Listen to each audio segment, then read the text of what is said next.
আব্বা সাইডে যান। পাপা দাও। অভিনেতা শরীফুল রাজের সঙ্গে বিচ্ছেদের দীর্ঘদিন পর আবার নতুন করে প্রেমে পৌঁছেছেন তিনি। যদিও প্রেম বিয়ে নিয়ে বরাবরই অকপটে ছিলেন পরী, কখনোই কোনো লুকোছাপা করেননি।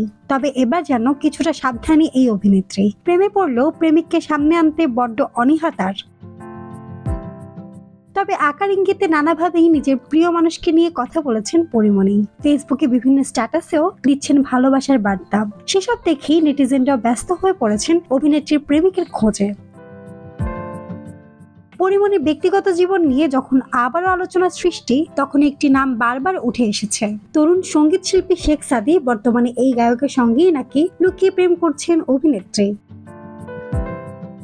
সাদির সঙ্গে পরীমণিকে জড়িয়ে আলোচনা শুরু মূলত নায়িকার একটি মামলার জামিনদার হওয়াকে কেন্দ্র করে। আদালতেও পরীকে আগলে রাখতে দেখা যায় এই গায়ককে। সম্প্রতি শেখ সাদীর ব্যবহৃত হাতঘড়ির সঙ্গে পরীমণি যার বুকে মাথা রেখেছেন, সেই মানুষটির হাতঘড়ির মিল খুঁজে বের করেছেন ভক্তরা।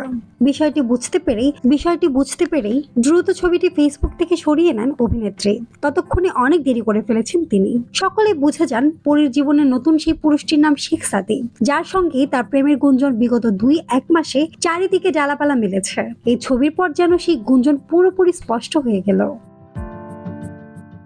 এই দুই তারকার ঘনিষ্ঠজনেরাও বলছেন, বর্তমানে পরীর জীবনে অন্যতম গুরুত্বপূর্ণ মানুষ শেখ সাদী। দুজনেই একসঙ্গে বিভিন্ন স্থানে ঘুরে বেড়াচ্ছেন, একে অপরের পাশে থেকেছেন। তবে প্রকাশ্যে এখনই তাদের সম্পর্ক নিয়ে কিছু বলতে চাইছেন না। পরীমণির সঙ্গে প্রেম করছেন কিনা এ বিষয়ে জানার জন্য যোগাযোগ করা হয় শেখ সাদীর সঙ্গে। এই গায়ক বর্তমানে অসুস্থ বোধ করছেন, দাবি করে ব্যক্তিগত জীবন প্রসঙ্গে কোনো মন্তব্য করতে রাজি নন বলে ফোনটি কেটে দেন। অন্যদিকে সাদীকে নিয়ে সম্প্রতি এক সাক্ষাৎকারে পরীমণি বলেছেন, সাদী আমার জীবনে একটা জাদুর মতন। আমি মন খুলে যার সাথে নিজের কথাগুলো বলতে পারি। জীবনে খারাপ সময় যে পাশে থাকে, আগলে রাখে, সে তো জীবনের আশীর্বাদ হয়ে আসে। ও ঠিক তাই আমার কাছে। পরীমণি সেই ফেসবুক পোস্টে একজন মন্তব্য করেছেন, এইভাবে সাদী ভাইকে ছাক্কাটা না দিলেও হতো পরী। সেই মন্তব্যের উত্তরে পরীমণি লিখেছেন, কেবল তো শুরু, সারা জীবনই দেব। এরপর পরীমণি সেই পোস্টে সাদা রঙের ভালোবাসার ইমোজি দিয়ে নিজের প্রতিক্রিয়া প্রকাশ করেন সাদী। সেই মন্তব্যের জবাবে পরীমণি বলেন, লাল লাগবে আমার, মানে সাদা লাভ ইমোজির পরিবর্তে লাল রঙেরটাই ব্যবহার করতে বলে তিনি। পরী সাদীর এই খুনসুটি দেখে ভক্তদেরও এখন বুঝতে বাকি নেই দুই তারকার সম্পর্কের রসায়নটা এখন কেমন চলছে। মাহমুদা বৃষ্টি, ডেস্ক রিপোর্ট, কথা কম।